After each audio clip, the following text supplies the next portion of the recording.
الرحیم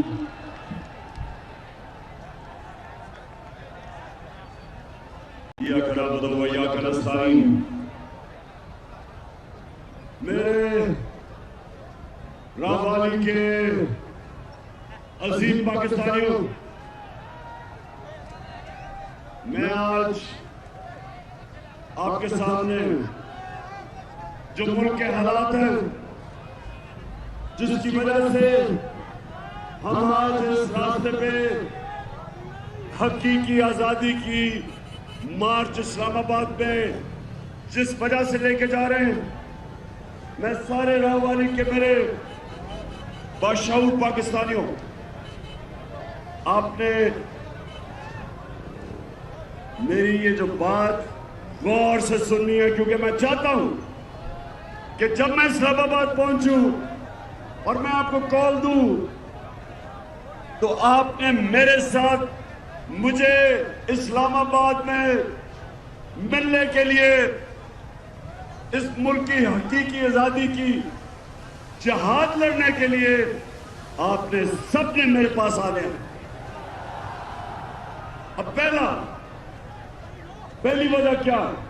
پہلی وجہ یہ، ذرا غور سے ابھی میری بات سنا، پتہ نہیں راوالی میری کب آپ سے ملاقات ہوگی اس کے بعد، تو غور سے میری بات سنیں۔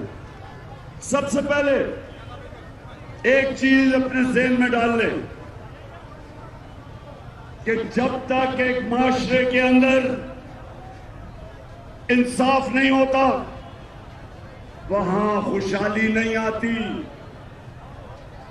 یہ ذہنوں میں ڈال لو کہ انصاف کا مطلب کیا، کہ سارے شہری قانون کے سامنے ایک برابر ہوتے ہیں، طاقتور اور کمزور کے لیے ایک قانون ہوتا ہے، اس کو انصاف کہتے ہیں۔ پہلے یہ سمجھ ہے انصاف کیا ہوتا ہے۔ انصاف کا مطلب ہر شہری کے جو حقوق ہوتے ہیں ان کی اس ملک کی عدالتیں حفاظت کرتی ہیں۔ اور میرے نبی صلی اللہ علیہ وسلم نے مدینہ میں جب وہ ہجرت کر کے گئے مدینہ تو مسلمان غریب تھے،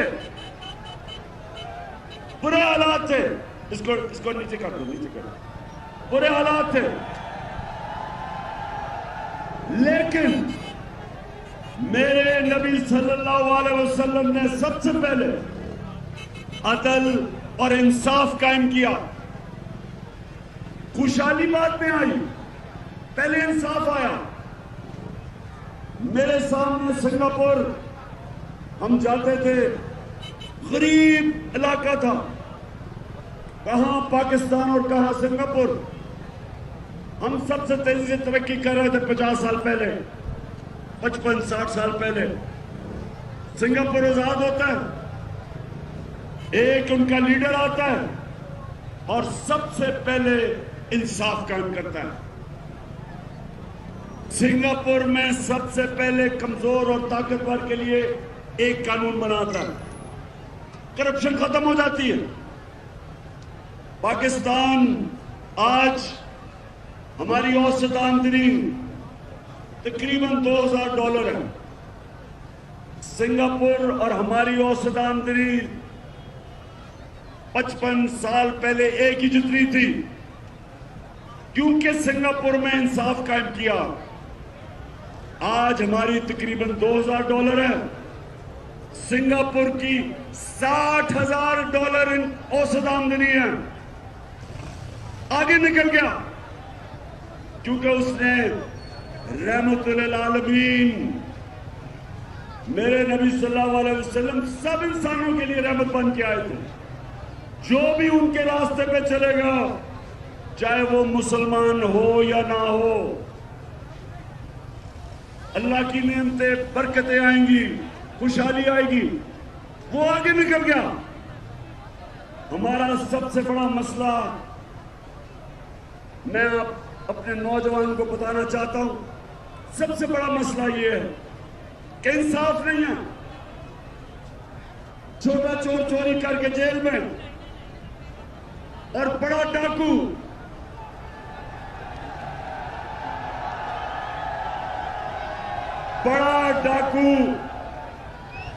جوتے پالش کرتے کرتے چیری بلاسم آج پرائم منسٹر بن گیا. ذرا یہ ذرا سنیں. اور کیونکہ میرے عظیم لیڈر، میرے اللہ کے پیغمبر، انہوں نے، میں چاہتا ہوں ساری قوم، میں بلکہ انشاءاللہ جب ہمیں اللہ نے حکومت دی تو میں چاہوں گا کہ ان کی حدیث ہر اسکول میں لگی ہو، ہر یونیورسٹی میں لگی ہو، ہر آفس میں لگی ہو. اور وہ یہ کہ میرے نبی نے کہا کہ تمہارے سے پہلے بڑی قومیں تباہ ہوئی. جو جب چھوٹا چور کرتا تھا تو جیل میں، چوری کرتا تھا وہ جیل میں، اور بڑے ڈاکو کو جو قومیں نہیں سزا دے سکتی تھی وہ تباہ ہو جاتی تھی. اب یہ شہباز شریف کا ذرا سنو. اس کو 16 ارب روپے کی کرپشن کے کیس میں سزا ہونے والی تھی، جبکہ اس کو بچایا گیا، سازش کے تحت اس کو اوپر بٹھایا گیا. اور جب یہ اوپر بیٹھا 16 ارب روپے کا ایف آئی اے کا کیس تھا، جب سے یہ اوپر بیٹھا، یہ ذرا غور سے سنیں. میں کیا کریں؟ سنیں ذرا. سب سے پہلے چار گواہ تھے جن کے نام پہ اس نے 16 ارب روپیہ لیا تھا. اس میں گلزار احمد، وہ چپڑاسی تھا رمضان شوگر مل میں، وہ مر گیا، پتہ ہی نہیں چلا مرا کیسے.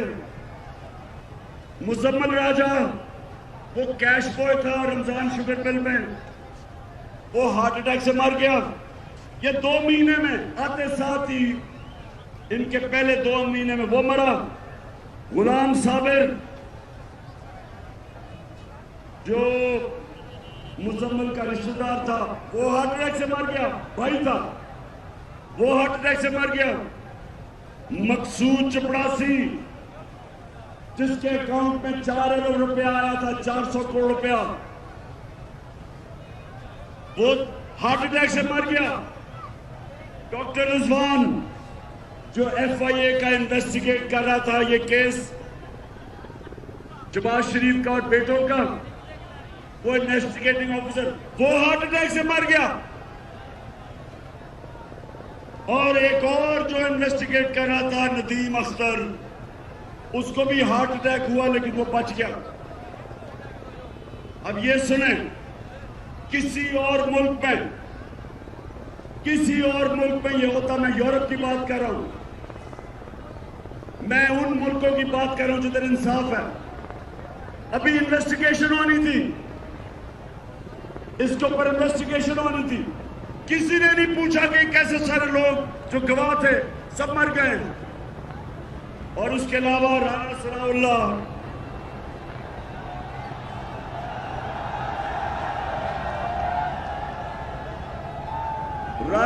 اللہ کا ایک آفیسر کرپشن میں انویسٹیگیٹ کر رہا تھا، اس کا نام تھا عمران رضا. پتا چلا جی وہ خودکشی اس نے کر دی ہے، کوئی انویسٹیگیٹ نہیں ہوا. میں یہ آپ کے سامنے کیوں کہہ رہا ہوں کہ کبھی بھی ہمارا ملک ترقی نہیں کر سکتا جب تک یہاں انصاف نہ ہو، جب تک طاقتور کو قانون کے نیچے نہ لے کے آئیں. میں نے 3.5 سال جو میں اقتدار میں تھا پوری کوشش کی کہ بڑے بڑے اس ملک کے جو مجرم اور ڈاکو جو 30 سال سے اس ملک کو لوٹ رہے تھے، میں نے پوری کوشش کی کہ کسی طرح ان کو سزا ہو. لیکن خفیہ ہاتھ تھے، ان کو سزا نہیں ہوتی تھی. کبھی جج بینچ ٹوٹ جاتا تھا، کبھی کمر میں درد ہو جاتی تھی کسی کی، کیس لمبا چل رہا تھا، ہم کچھ نہیں کر سکے کیونکہ نیب میرے ہاتھ میں نہیں تھی. جو نیب کنٹرول کر رہے تھے انہوں نے ان چوروں کو بچایا جو آج ہمارے اوپر مسلط کیے ہوئے ہیں. اور جب سے یہ آئے ہیں راہ والی یہ سن لو، جب سے ینگ کسان ہیں، یہ چاول کا علاقہ ہے، کسانوں کو آج پتا ہے کہ ہمارے وقت پہ ڈیزل جو ٹیوب ویل پہ استعمال ہوتا ہے، ٹریکٹر پہ استعمال ہوتا ہے،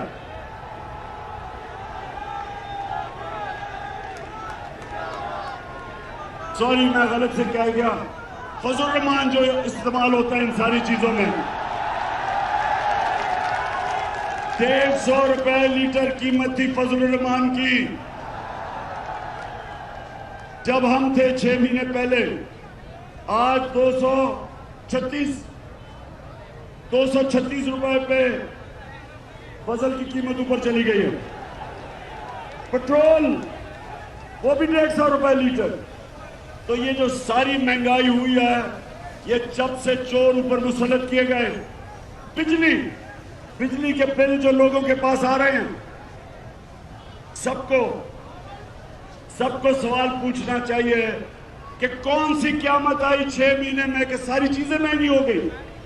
50 سال میں سب سے زیادہ مہنگائی ہوئی. تو آگے جا کے میں نے یہ سوال کرنے ہیں کہ کون ہے اس کا ذمہ دار؟ کس نے یہ کیا کہ ان چوروں کو اوپر بٹھا دیا اور ان کے سارے کیسز ختم ہونے شروع ہو گئے، NRO ملنا شروع ہو گیا، مریم بھی بری ہو گئی، مریم کا پاپا تیاری کر رہا آنے کی، شہباز شریف کے بھی کیس ختم ہو گئے، حمزہ شریف کے کیس بھی ختم ہو گئے،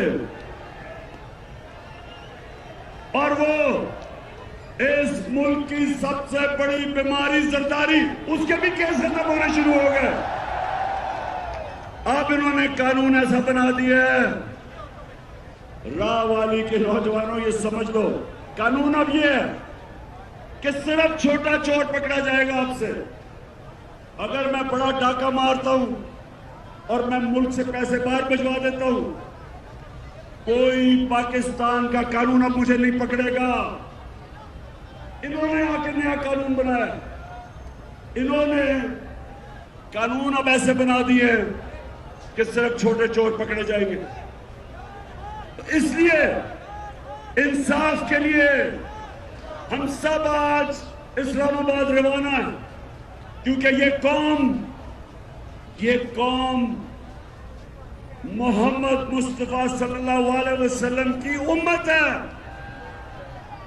دنیا کے عظیم ترین لیڈر کی ہم امت ہے. ہم بھیڑ بکریاں نہیں ہیں، ہم گائے بھینسیں نہیں ہیں کہ آپ لاٹھی مار کے کبھی ادھر موڑ دیں کبھی ادھر موڑ دیں. آج انہیں کہیں، کل کہتے تھے چور ہیں، آج کہتے ہیں کہ جی وہ NRO دے دی، اب صاحب پاک ہو گئے. مشرف نے ان کو چور کہا تھا، ان کے اوپر کیسز کیے، اس نے پھر NRO دے دیا. یہ قوم، نوجوانوں سب تیار ہو جاؤ. اگر قوم اپنے حقوق کے لیے نہیں کھڑی ہوتی، ان کو جانوروں کی طرح رکھا جاتا ہے. جانوروں کی کوئی حقوق نہیں ہوتے. جانوروں کے جنگل کے قانون میں انصاف نہیں ہوتا، جانوروں کے معاشرے میں انصاف نہیں ہوتا، انسانوں کے معاشرے میں انصاف ہوتا ہے. اور ہم یہ انصاف جس سے ہم آزادی چاہتے ہیں، اپنی حقیقی آزادی، اس کے لیے نکلے ہیں. آپ نے سب نے میرے ساتھ دینا ہے. اور میں آپ سب کے سامنے آخر میں یہ کہتا ہوں کہ میری نظر میں اس سے بہتر ہے کہ انسان مر جائے بجائے غلامی کسی کی کرے. میں میاں طارق تمہارا بھی شکریہ ادا کر رہا ہوں، اور جمال ناصر آپ کا بھی.